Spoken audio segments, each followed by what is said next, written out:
Okay, good afternoon, everybody. I'm Laura McClendon, the Director of Land Conservation here at Sempervirens Fund, and it's my pleasure to host today's and this month's webinar. So thank you for joining Under the Redwoods to explore the beauty, history, science, and benefits of redwood forests. Sempervirens Fund acknowledges that redwood forests in the Santa Cruz Mountains are among the ancestral lands for many indigenous peoples who cared for these lands for millennia until they were forcibly removed.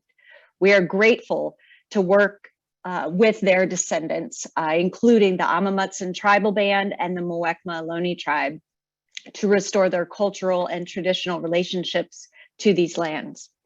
We also want to thank Scharf Investments for their sponsorship of this year's Under the Redwoods series. Just a couple of housekeeping things before we get going. I know many of you are familiar with virtual webinars at this point, but I want to remind you that you can use the chat and the Q&A tools down at the bottom of your screen, and we will get to as many questions as we can towards the end of the hour after the presentation. We're also recording this and this will be recast and you can watch it later on our website. So I want to give you a quick update of goings on at Sempervirens Fund. We had a really special and exciting month in that it's been a year since we took down a century-old dam on Mill Creek in the San Vicente Redwoods watershed. San Vicente is several miles north of the city of Santa Cruz. So the dam's removal was the culmination of a decade of watershed restoration work by us and our partners at San Vicente Redwoods. Removing this dam unlocks some really important resources, water, of course, but importantly, granite that had built up behind the dam and was now able to move downstream and mobilize for the first time in over 100 years. This granite cobble is like gold for fishes. When it breaks down, it creates perfect spawning grounds for the endangered coho salmon. And we didn't expect to see fish right away, certainly not coho, for several years, many years even. But we were really surprised and shocked when we did our first fish surveys recently last month and found 15 salmon fry near the dam site. This is a real milestone for this species, especially here at the very southern edge of its range. So this was a really exciting moment and discovery. This is a stronghold and refugia for coho and steelhead and can really make a difference in this species survival. So we're really grateful for our partners, funders, supporters, really thinking about the long view and helping restore this ecosystem and this watershed. Among our goals for San Vicente Redwoods, which you've last month's webinar, we talked a bit about the public access and the trail design, is that we're actually finally opening to the public in December. On December 3rd and 4th is our grand opening weekend at San Vicente Redwoods for hikers, bikers, equestrians, and we're grateful for our partners, the Land Trust of Santa Cruz County, Peninsula Open Space Trust, and Save the Redwoods League for all their collaboration on this. So come out and join us on a hike.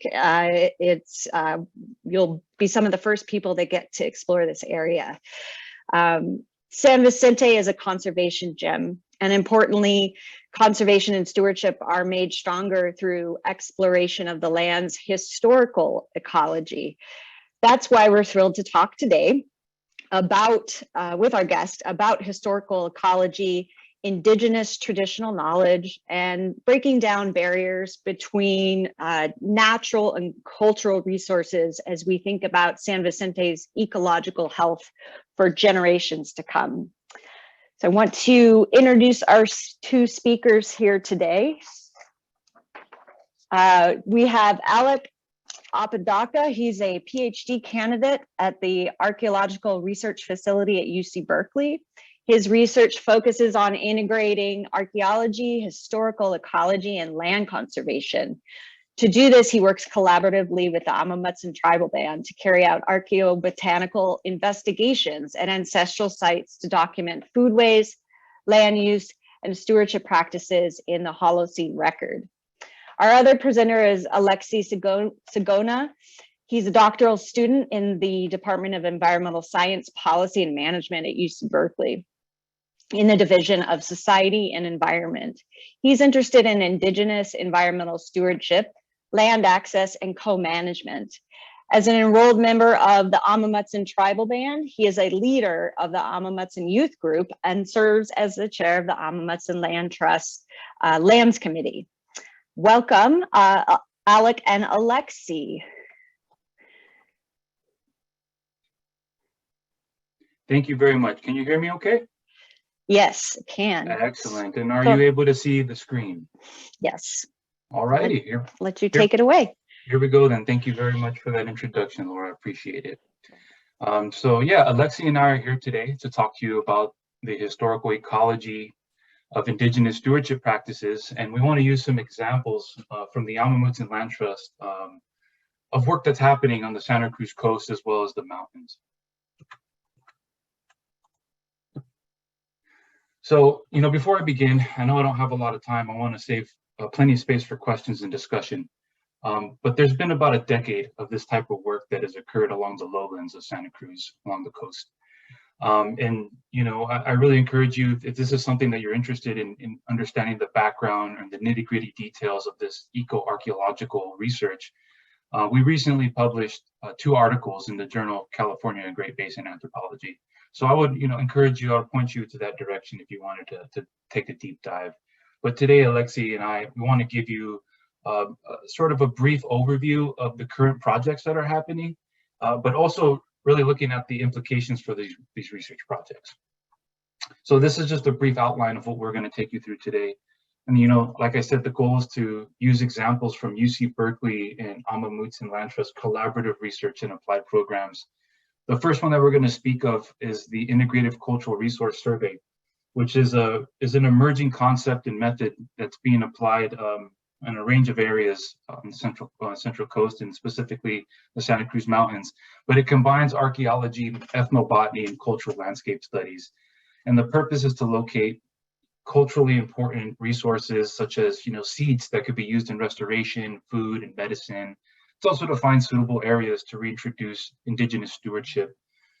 And the neat thing about this is that these efforts are led by Native people, Amah Mutsun themselves. And so, they're really in the driver's seat when it comes to advocating for their own cultural heritage and protection of their resources.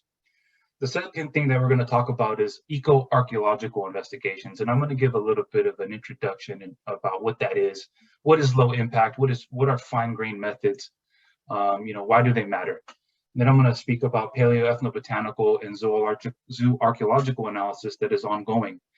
And these are approaches that we're using to understand the settlement and subsistence patterns over the long term that has happened on these lands, and to also give us a better understanding of how stewardship practices, how they developed and intensified over thousands of years. And then finally, we're going to close our talk with talking about the implications for this research. How are we bringing the research forward, and how is it engaging with the broader tribal community? And Alexei will be the one to describe that to us. But before we jump into it, we want to give just a quick background about who is actually involved with this research, the community that's involved. Thanks, Alec, for that introduction. So the Amah Mutsun Tribal Band is a group who are the direct descendants of Indigenous peoples who survived Mission Santa Cruz and Mission San Juan Bautista. And so, we have lineages that really root down to the Central California coast area. And, up until a couple of years ago, the Amah Mutsun Tribal Band understood their ancestral lands as including the Mutsun speaking area and the Awaswas speaking area, which is in the Santa Cruz area and San Juan Bautista area. And so this was because, Indigenous peoples, our ancestors, spoke both languages, Mutsun and Awaswas languages. But recently we understand that we can no longer claim the Awaswas area because we don't have any descendants to village sites there that we can prove. And so in this space, the Amah Mutsun Land Trust continues to do stewardship in the Awaswas area of the Santa Cruz Mountains. to honor the Awaswas peoples because there are no contemporary Awaswas groups today. So really, we're here to honor those ancestors. Thank you, Alexei. So, tacking back to the Integrative Cultural Resource Survey, I want to spend some time to describe the methods and to show everyone sort of what's going on the ground. How does this work really happen? The reason why this survey was even developed is because, the Amah Mutsun believe that they have a spiritual obligation from Creator to use fire to steward ancestral lands and to take care of cultural landscapes. So these surveys are meant to document, protect, and steward cultural and natural resources. And the other application of these survey efforts is to identify suitable areas where revitalization efforts can occur. And these range from collecting seeds to be used in propagation and restoration, and it's also to find suitable ancestral sites to do educational programs. So we can think of the Integrative Cultural Resource Survey as sort of these baseline tribal resource studies that encompass a full spectrum of resources. And the thing that I want to highlight here is that it's based off of the recognition that biological and abiotic resources are cultural resources, and they should be studied together using tribal perspectives. So I'll say that again, pretty much cultural resources are natural resources, and there really isn't a difference between them from the tribe's perspective.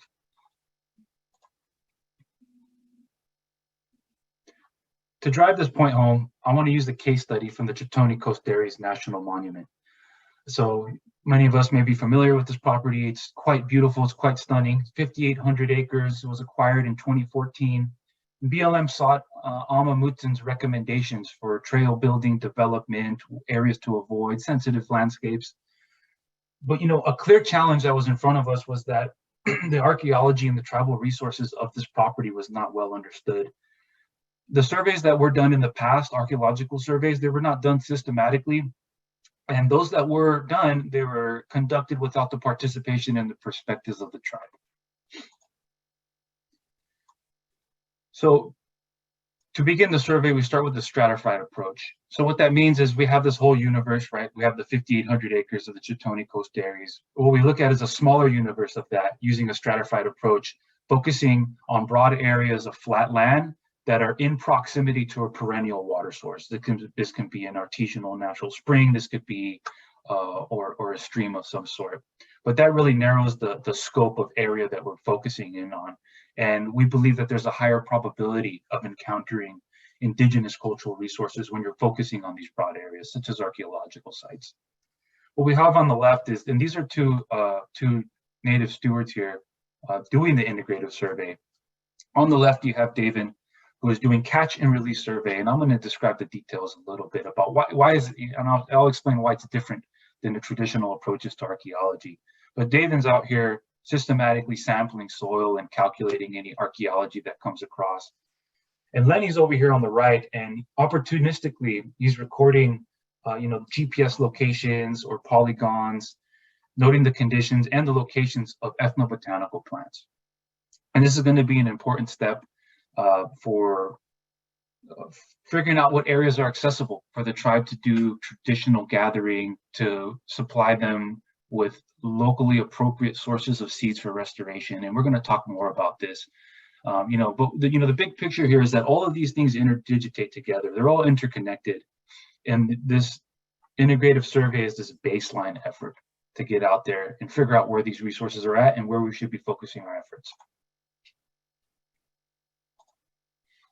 So just a little bit more about the surface collection aspect, the archaeological aspect. And so as I mentioned, this is sort of like when you're fishing, you catch a fish, it's not the right size, you put it back. We do that for the archaeology all on the surface. So it's low impact in the sense that we're not bringing anything back with us. We're recovering in the field. We actually bring scales with us. We photograph things. So we do identification and quantification right in the field, and we put them right back where we found them. And this is a useful tool to, from a landscape perspective, to cover a good spatial areas. And we get materials like in this top right, we have Monterey chert. The bottom right, we have even formed bone tools like this bone awl, which could have been used to pry open shellfish and do basketry and a range of other domestic tasks. And on the left is this nice chunk of rock scallop, which is a pretty unique find. But what this turns out is the results that we get from this is a artifact density map. And so the red circles are representing catch and release units that didn't have any artifacts in it, but the green circles are representing surface units that did have artifacts in it. So the bigger the circle, the more artifact density is going on, right? And so this is just maybe 20 or 30 catch and release units that we did the surface survey, which is part of the integrative survey. But I think the strength of this really shows on a landscape perspective. So this is about 20 catch and release units. Let's take a look at about 200 or 300. So this is at a landscape perspective. This is a riparian corridor, and I think as you can see from the map, that there is a lot of archaeological densities all up and down these riparian corridors. And that's telling us that, these were important areas for people as well, not just the coastlines, not just these flat terraces. And the lesson is these areas are pretty much impenetrable today. It took us so long to get in and to do these surveys, a lot of machete wielding, a lot of removing of vegetation. And as you can see, picture on the right, Alexei is skillfully crossing the creek here to get onto the other side to do survey. But the point that we want to make here is that doing archaeological survey of the surface from a landscape perspective is just one layer, right? This is just one layer. It's very informative, but it's just one layer. I want to move on to the vegetation now.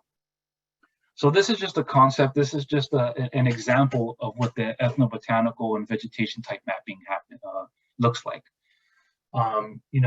The power of it is that we're able to identify and zero in on high density ethnobotanical areas. Sometimes they cue us in on the presence of archaeological sites. But what's, the crucial thing here is that the tribe is in need of quality materials that are in abundance to carry out traditional activities. For example, a cooking basket takes about 4,000 deer stalks. A cradle board takes about 600 berry stems. To make one of those multi-generational nets, a 12-meter net, takes 2,100 meters of cordage, which is about 35,000 plant stalks, right? So just think about the sheer amount of quality biomass that you need to make these technologies that Native people relied on in the past. And today they're being used as a point of education and relearning for the tribe. So you can see that stewardship was always part of these landscapes, right? In order to produce quality materials and to ensure that the landscape was in a resilient and abundant manner. So now I want to move on to eco-archaeological investigations. I first talked about the Integrative Cultural Resource Survey, and that really is sort of the first effort, right? Because that pinpoints archaeological sites that are of use or that could be potentially excavated to do this next phase of research. So that's what I'm talking about now, is this next phase, once we do find where these archaeological sites are at. And eco-archaeology can be used interchangeably with environmental archaeology, but, Dr. Kent Lightfoot from UC Berkeley defines eco-archaeology as a collaborative research approach that integrates multiple ecological and archaeological data sets to construct robust perspectives about human environmental interactions, such as indigenous cultural burning, prescribed burning in the past. The other word that I used earlier, low impact, what does that mean? Low impact, pretty much, I like to use a medical analogy from that. Think about the use of geophysics, ground penetrating radars, like getting an MRI or a CAT scan before you get surgery. We do the same thing. In high resolution, what that means is that, we're really focusing on these tiny plants, these tiny animal remains that have often gone overlooked by archaeologists in the past. So, this work that is happening is on the cutting edge, and it really hasn't been done in this region before, except on the coastal lowlands from the collaborative research. So this is an example of the geophysical survey, which we combine ground penetrating radar with magnetometer. And it's really, this was a technique born in California and other areas, but in California specifically, out of collaborative work with tribes, because ancestral sites are so important that disturbing ancestral remains is considered one of the ultimate violations. So doing geophysical survey is a way to help locate rich sites such as cooking features and deposits of charcoal that will have a lot of botanicals and animal remains. But it also helps us locate sensitive areas where we don't want to excavate. All right, so it's sort of this it's this useful tool that tells us where we should be looking and where we should be avoiding, right? Because we working collaboratively means that we design research with the tribe and with other stakeholders, and we make sure that their wishes are at the center of the methodological design. So moving on here, after we do geophysical, right, we're scanning the ground, sort of this remote sensing technique. Then we can use something called augering, which, to use a medical analogy again, it's sort of like taking a biopsy, right? Like we want to ground truth these anomalies before we actually put a big excavation unit in, because it's so time intensive and labor intensive. So that's what we did. We went out and did a grid of these augers, and specifically in areas where the geophysical told us that there was some activities going on. So we went ahead and ground truth that, and that gave us the go ahead to do excavation in the following season. And so this slide is representing once we have done integrative survey. This is after we've done ground penetrating radar. This is after we've done augers. Now we know where we want to target our excavations. So we come in and we place these relatively small compared to other excavation sites, low impact sampling. We systematically collect soil in arbitrary 10 centimeter levels because we want to control our excavation. We want to make sure that we are documenting everything that we come across. And as you can see down here, we have one of the native stewards at the time that was helping us, Lupe Delgado, skillfully excavating an intact abalone shell, which is pretty rare, especially if in the interior where you're out here. There's a lot of degradation of the archaeological remains. So it was pretty interesting to find an intact big chunk of abalone that was about 40-50 centimeters down. So that was really neat. But the thing I want to highlight here is that this is really a space of team building between UC Berkeley students, other volunteers, and the Amah Mutsun Native Stewardship Corps. We're out here for a week, we're camping together, we're eating together, and we're working together. And, we're sharing knowledge with each other. And I just think it's a beautiful opportunity for team building, community building to happen. And, I really hope that we can do more of this whenever it's appropriate. So I mentioned that we systematically collect soil, and we do this to get fine grain recovery. And so this is the next step. This is Paleoethnobotany here. Off to the left, we have some photographs of these soil samples. This is soil that we took from the site. We then take it to our labs and we do flotation, which is a method for extracting plant remains and small animal remains. But what's important, this is sort of how you understand human-plant interactions over time. And this is how you really develop an accurate chronology using radiocarbon dating, because you're going to want to submit things like seeds and nutshell, things that are annual vegetative growth rather than like wood from a redwood, which could live for more than 1,000 years. And the image onto the right is just an example of the comparative collections. We use a lot of reference collections because we want to identify the materials that we're looking at. And this is an example of the process. And if there's one thing that I want to leave the audience with, is that this eco-archaeological research is really interesting, but it requires a lot of labor in the lab. It requires a lot of skilled labor that we rely on student interns and student apprentices to do this sort of work. But it results in hours and hours of sorting under a microscope, differentiating nutshell from wood, from just modern bits that may be burnt. But off to the right, one thing that I was really excited to find is an abundance of tan oak, an abundance of hazelnut, an abundance of acorn. Specifically, tan oak is what we have the most of right now.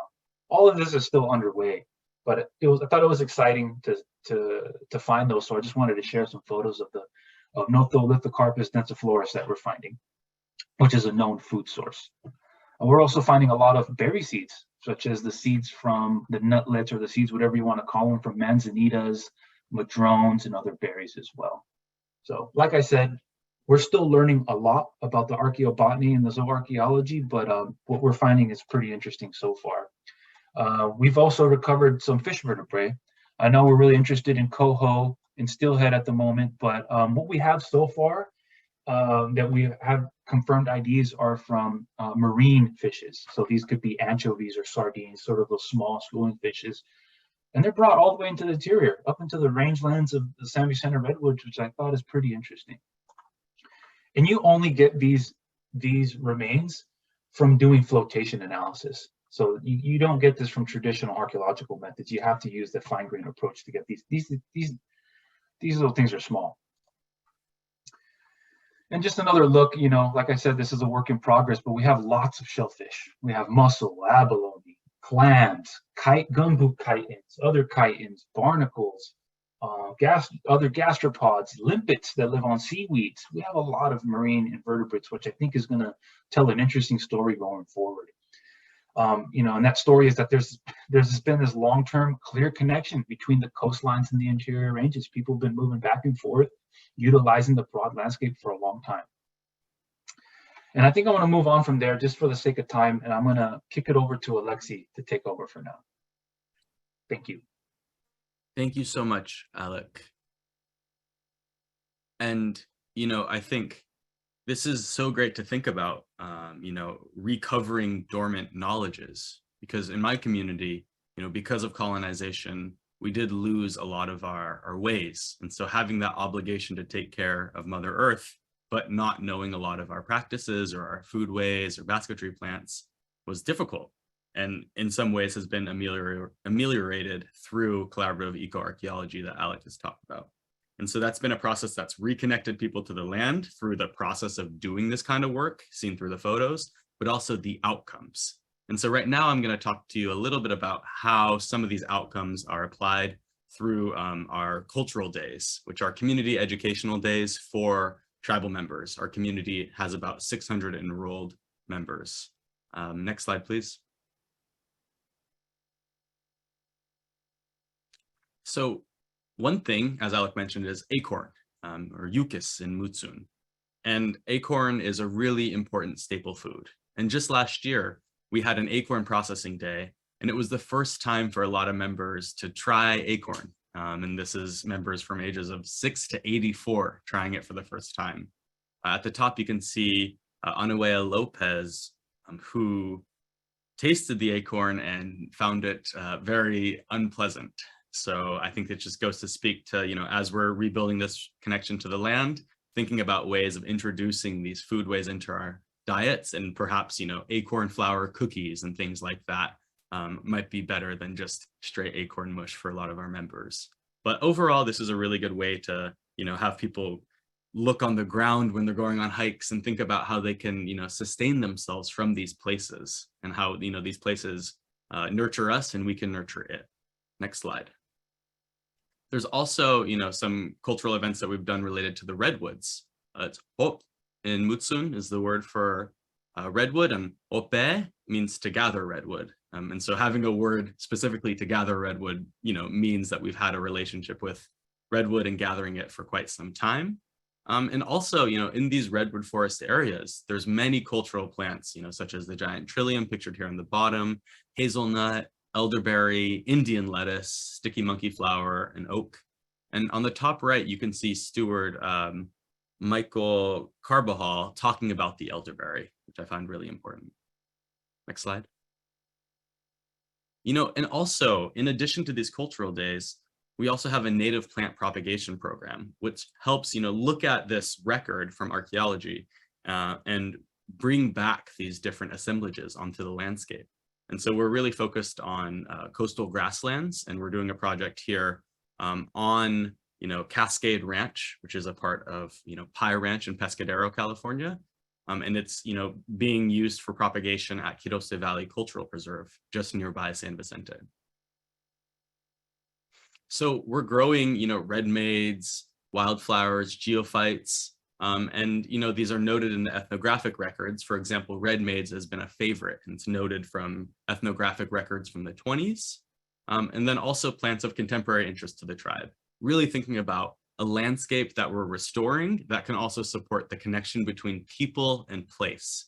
You know, these are our relatives on the landscape. And so it's so important to bring them back and to revive these relationships of reciprocal restoration that we have with them.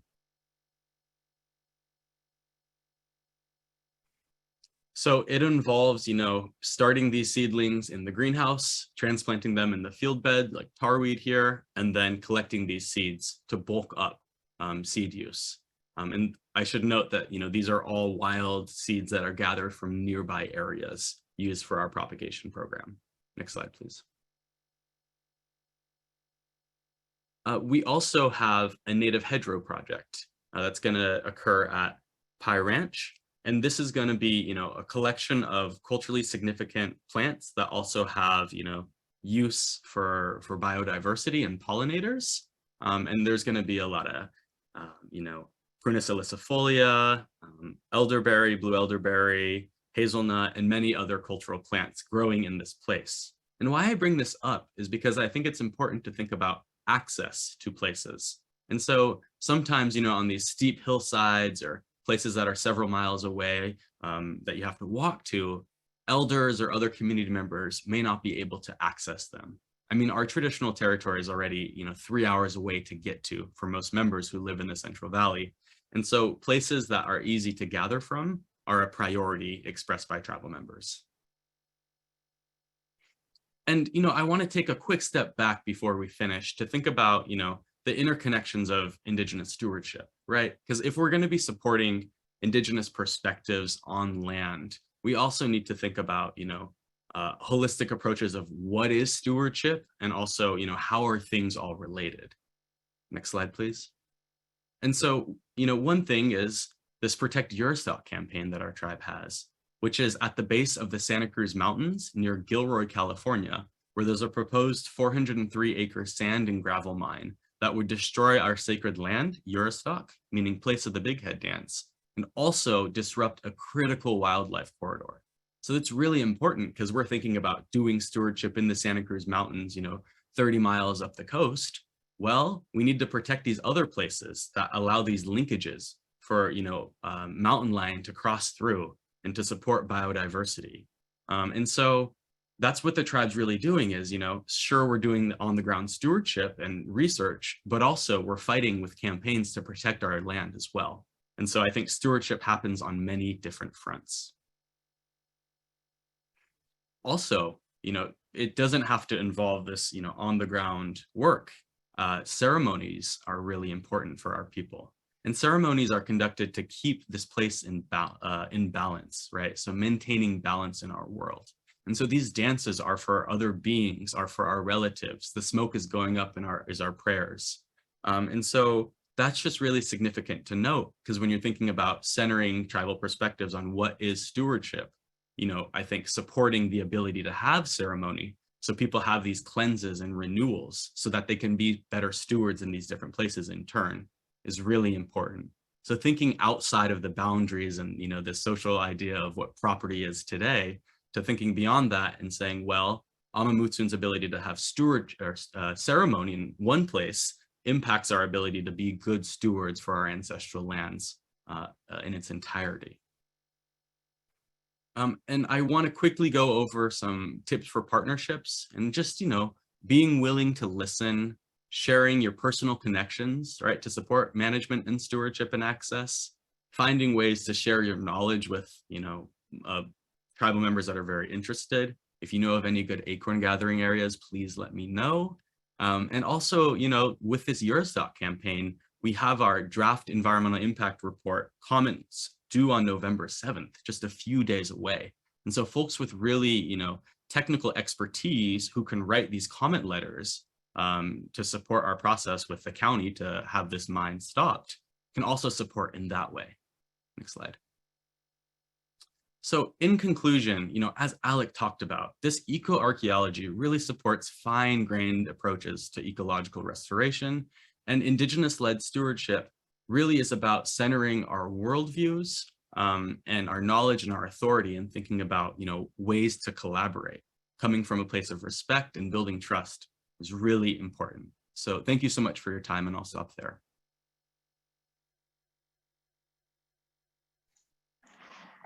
Great, and that's all. Not quite all. Thank you so much. That was just fascinating. I certainly learned a lot, even though I've had interactions with Amah Mutsun and small background in anthropology myself. But I want to just start with asking a few questions to both of you, and let's start with this idea of reciprocal restoration. I really like that term, and it invoked a lot of different kind of images to me about how we interact with the land and how it interacts with us. But I'd like to hear from both of you kind of what that means to you for our natural lands. How do you define that? What does it look like in practice?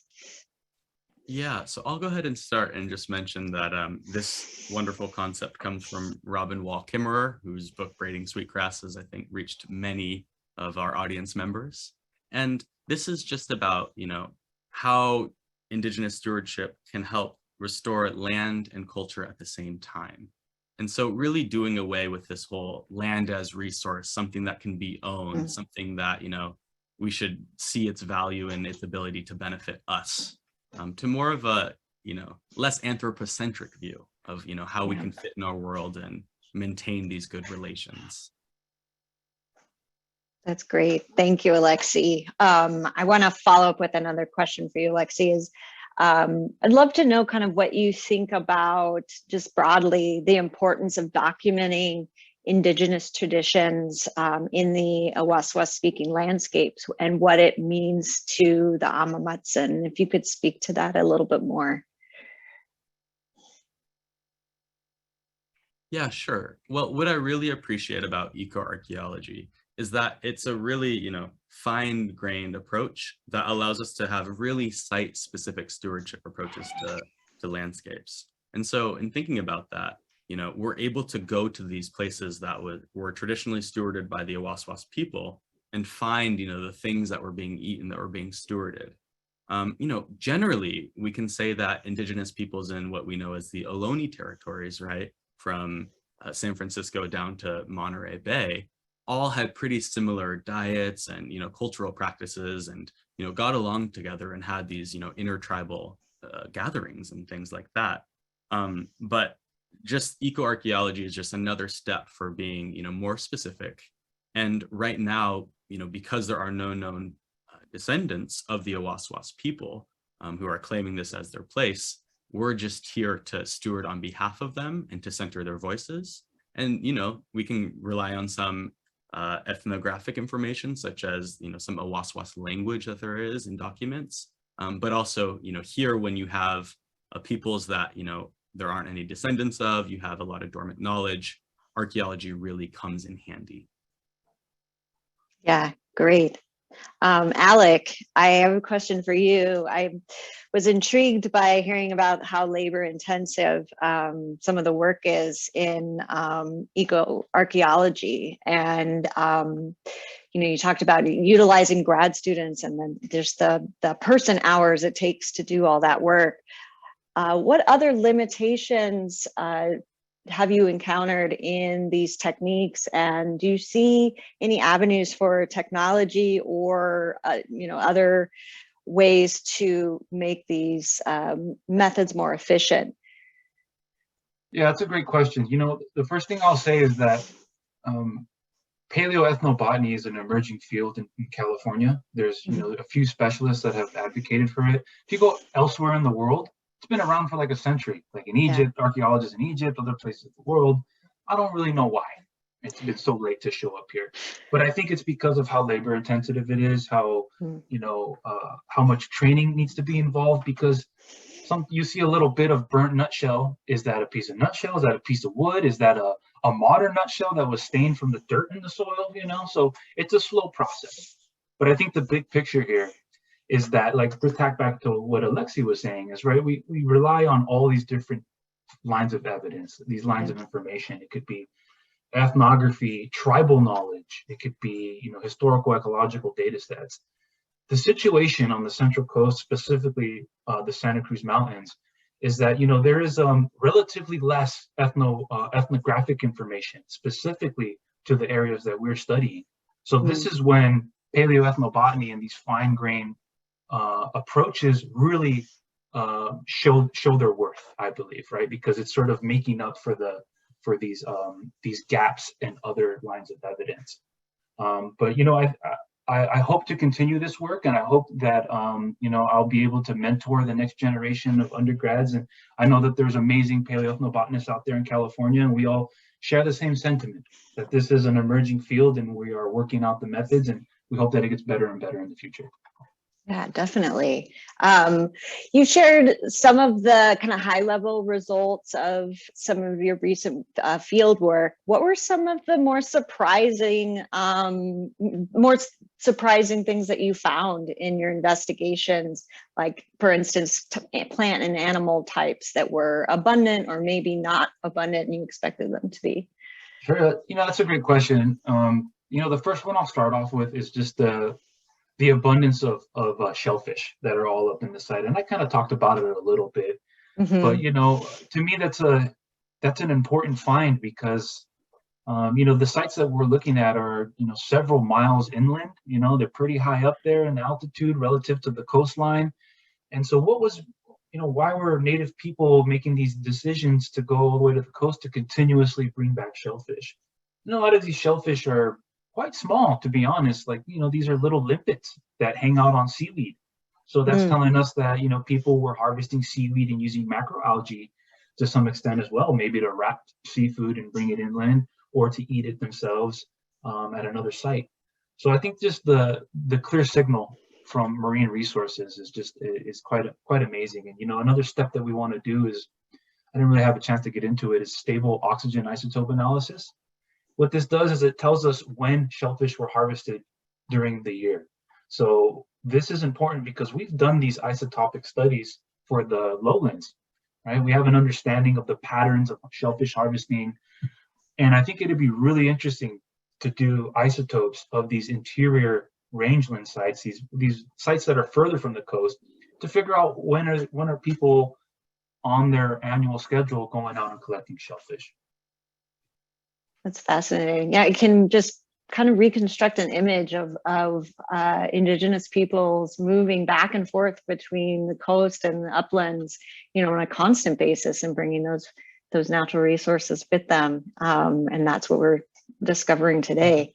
And if I can tag one more thing on there, in terms of the botanicals, I mentioned we're getting a lot of nut resources, which I think is not too surprising, right? Because there's an abundance of bay and acorns and all kinds of hazelnuts that occur on the land. But we're recovering a good amount of wax myrtle seeds, which I thought was pretty interesting. And I know that has a lot of crafting and ethnobotanical uses as well. So, I look forward to the next webinar that we're doing, and I can update everyone on all the botanicals that we're finding. So that's just a little tidbit. So you would say this is just the beginning of our discovery. Yeah. Exactly. Yeah, we're still in the emergent phases of the research. So given that the research happens on lands that aren't owned by or directly managed by the indigenous peoples of this area, and are largely managed for natural resources, kind of what can you hope that groups like us, Semper Virens Fund, the Bureau of Land Management, other land trusts, state parks, can learn from these integrated cultural resource surveys and eco-archaeological investigations, and incorporate that into land management, or even just the way that we relate to the land itself? That's a good question. And I strongly believe that archaeology is a significant player in historical ecology, right? Because it's giving us these place-based, very fine detailed information about how people were interacting with their local environment.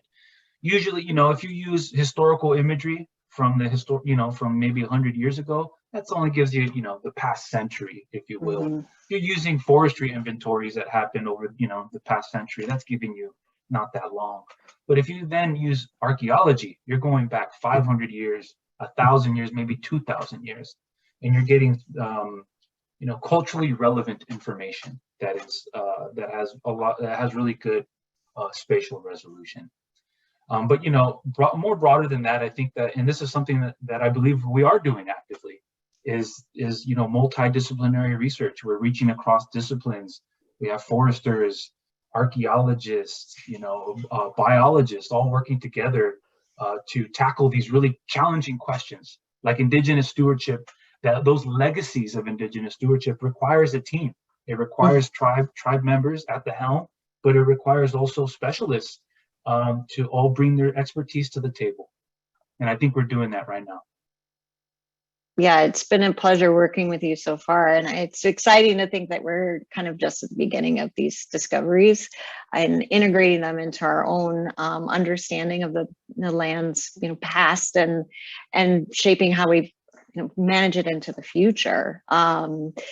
And kind of along those lines, we're always thinking about climate change these days, and it's part of our, national discourse finally.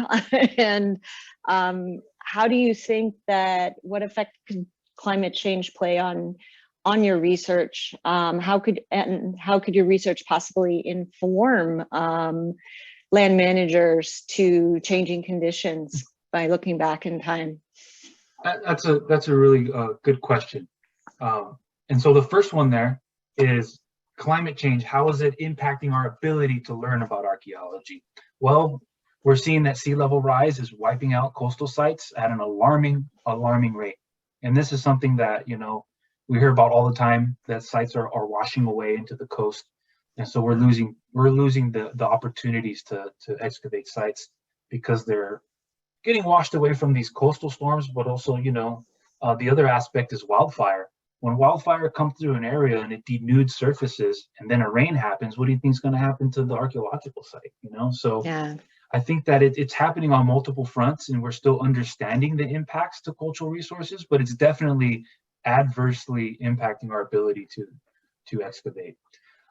In terms of addressing questions about climate change, I think that the diachronic, that long-term perspective that you get from archaeology, is we can learn how Native people responded to climate change and climatic fluctuations in the past. We have the medieval climatic anomaly which occurred, and then we also have the little ice age that occurred, and we know Native people were living and doing their thing and thriving in this area. So pinpointing data that corresponds with that time period could be interesting to see how Native people were either changing subsistence strategies and land use strategies, or just simply persisting based off of their tribal practices, cultural practices. Alexei, did you have anything to add to that? Sure, yeah. Just in thinking about how climate change is impacting our tribes, returning to our traditional lands, a couple of things come to mind. First, when I mentioned ceremony, and you could see that, we had a circle and a dance circle, and in the middle was a fire. And, the ability to have a fire to conduct ceremony is so integral to the ceremony, because that smoke brings the prayers up to Creator. And so in many of experiences I've had, people are very concerned about even having a ceremonial fire in a circle for us. And so, we can't have ceremony without fire. It's just not possible. But, the conditions now in certain cultural places make folks really, nervous about allowing us to do that. And obviously we don't have any land of our own, so we have to rely on, people's consent. And then next, one of those cultural days I mentioned was one of the hottest days on record in the county of Santa Cruz. And so it was just really difficult. A lot of times we were just hanging out in the shade sometimes, and we just couldn't do everything we wanted to do. And this was a day that people drove 4 hours out, got there at 8 a.m., were ready for a whole day of cultural activities. And it was just 90-something degrees out there and too difficult. So it's it really inhibits our ability to do some of these programmings. Yeah, it's interesting to see. I recall that day, and we had a consultant out who also had to take most of the day off because it was just too dangerous to do anything under the sun. So I think we'll wrap up kind of this discussion right now and take some of our questions from the audience. And I'll hand it over to my colleague, Matt, who we will hear his voice, and he will ask questions of you, Alexei and Alec, that come from our participants here. Thank you. We've had a rich discussion in our Q&A, and I really can't thank you enough for taking the time to update us on all the great work that's emerged from your work at San Vicente Redwoods and along the coast. I'm going to start with just a bunch of questions, maybe even quick questions about particular plants and findings. Lots of great questions about them themselves. One question was about shellfish and whether there's any evidence that shellfish was used as fertilizer to help propagate other plant species, like oaks, for example. Any evidence of that?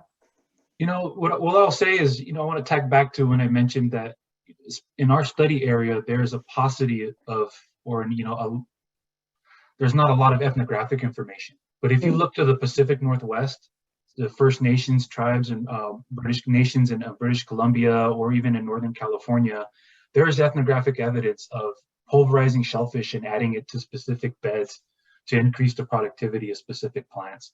So, and you know, they also have shellfish. There's plenty of talk about shellfish gardening and transplanting of certain clams and oysters and mussels. And I think, and I believe that happened here as well. We just don't have that ethnographic data to go off of. Speaking about that archaeologically, I think that's a little bit challenging, right? Because we do have just millions of fragments of shellfish, but to say that it was intentionally used for fertilizer, it's a little bit difficult. But yeah, I totally agree with you. I think that broadly in California and on the Pacific coast, there's plenty of information about that. Thank you. That's really great. Thank you. You mentioned tarweed in the presentation, and one of our listeners wanted to know if that was the same as the hayfield tarweed that grows in abundance this time of year. And in any case, what was the nutritional value of the tarweed, and is it being protected and propagated? I'll speak a little bit about the tarweed. Maybe Alexei can fill in the blanks. So we focus on a couple of the species. Mattia sativa, I don't remember the common name. But yeah, you know, the tarweed is cool because we find it in archaeological sites as well. And when we find them in archaeological sites, they're charred and sort of warped over time. It's really difficult to get identifications to a species level. But we can say that it's in the genus of tarweed, though. We can at least say that. And we know that it was an abundant food source in the past, and it's even in the ethnographic records, they talk about it as being a component of pinole, which is like a seed mixture superfood that was quite eaten quite commonly, and tarweed was a star in that cuisine. Thank you. That's really interesting. Hazelnuts maybe aren't as prolific today as they were at one time. Did Native peoples have ways specifically to encourage nut production? Yeah, I can start with that one. That's a really great question. I'm so glad you asked that because in the Quiroste Valley, which is, you know, in our study area, there's been significant archaeobotanical work that occurred, and we found abundant remains of hazelnut, more than acorn, more than tan oak, more than buckeye, more than pretty much everything else. And, you know, there's maybe a couple reasons for that. One is because hazelnuts taste great, right? Number two is that perhaps the lack of tannins and processing that's involved in hazelnuts meant that there was more of an interest in cultivating or at least stewarding those resources. And three, I agree with you, is that you can't, it's hard to find a hazelnut today. A squirrel beats you to it or something like that before you get to it. But I honestly think it's because cultural burning has been removed from the landscape for centuries. It's beginning with the Spanish period, beginning with the Spanish outlawing cultural burning, which excluded their traditional practices for a long time, and then into the Anglo-American period with all-out fire suppression. And, you know, everyone knows that story, how that turned out. So I really think that it's a combination of just, removing native peoples from the land and also removing their stewardship practices. That's why we don't see hazelnut that much today, but it's prolific in our historical records, in archaeobotanical records. That's fascinating too. Thank you. Wanted to talk about fire. We talk a lot about prescribed and cultural burns in forests and forested areas, but what about coastal grasslands? Are there any plans or work being done to introduce cultural burning in grasslands?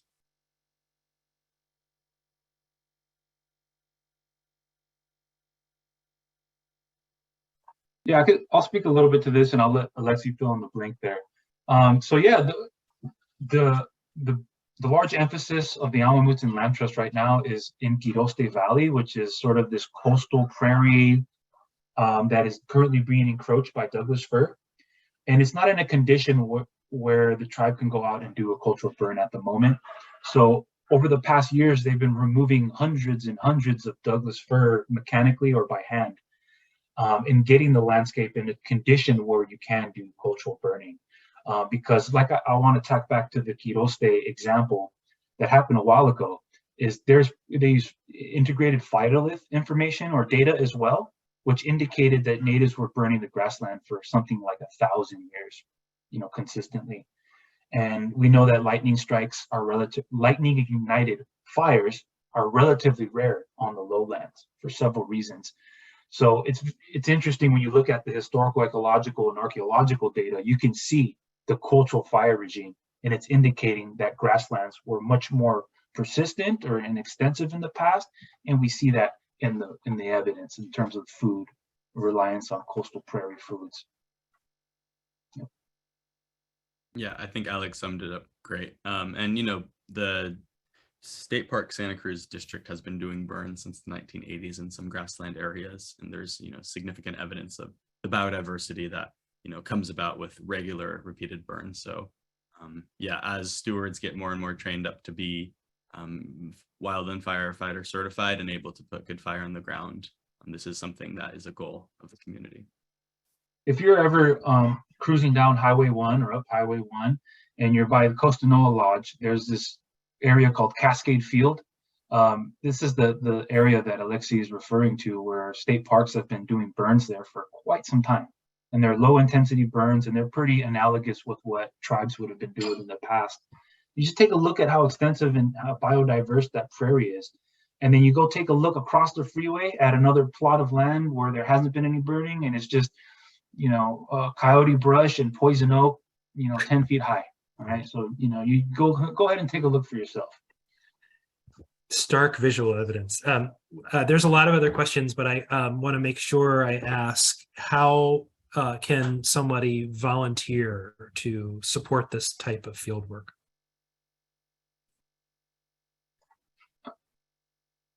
Yeah, so, I think with this plant propagation project, there is a need for volunteers. And so the Amah Mutsun Land Trust.org website has a page where you can subscribe to the mailing list. And so there are regular, calls out for support.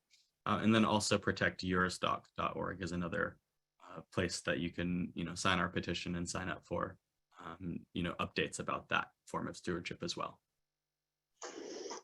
Thanks, Alexei. And we have links to all of these in our chat if you need to reference those, and can just click and explore on your own.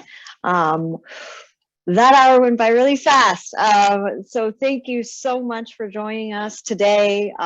We hope you enjoyed our time together with Alec and Alexei, and we will soon share more stories from their work in the field at San Vicente. So stay tuned for that. This webinar will be available again as early as this afternoon, but on sempervirens.org. So you can view it at any time or share it. And we hope you can join us next month, a little less than a month from now, Tuesday, November 15th. We are going to do a look back at a year of conservation in public parks in the Santa Cruz Mountains with Semper Virens Fund staff. And thank you again to Sharf Investments for your support in this series. So tune in next time, November 15th. Thank you, everybody.